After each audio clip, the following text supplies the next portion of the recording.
The rain poured mercilessly, lashing against the windows like a relentless adversary.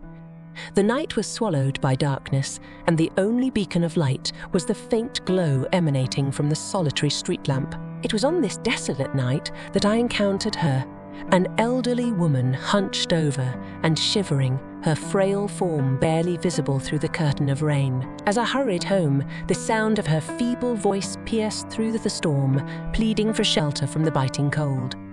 With each step, her cries grew louder, echoing in the hollow chambers of my conscience. Yet, a twisted disgust twisted within me at the sight of her weathered face, the tattered clothes clinging to her gaunt frame. "Please let me in.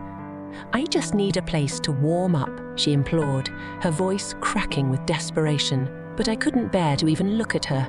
The repulsion clawed at my insides, clouding my judgment, drowning out the empathy that should have guided me.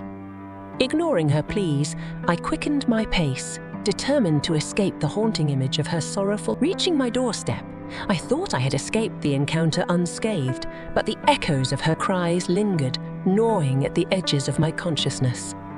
I tried to push them away, burying them beneath layers of indifference. Yet, as I settled into the warmth of my home, a chill crept into my bones. Not from the cold rain outside, but from the coldness within. Night after night, her haunting visage haunted my dreams, a constant reminder of my callousness. Each time I closed my eyes, I saw her standing there, soaked to the bone, her frail form trembling in the dark, and each time I turned away, consumed by my own selfishness. "Please," she rasped, her voice barely audible above the drumming rain. "Let me in. Just for a moment to get warm." But the fates had a cruel twist in store for me. As days turned into weeks, a curse descended upon me, manifesting as a relentless chill that seeped into every corner of my existence.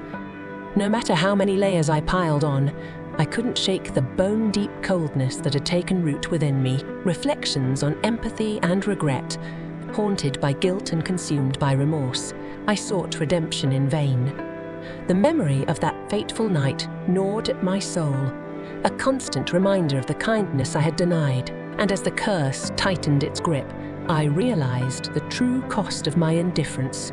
A lifetime condemned to the icy grip of regret. In the end, it wasn't the cold rain that chilled me to the core, but the bitter realization of the warmth I had denied another soul.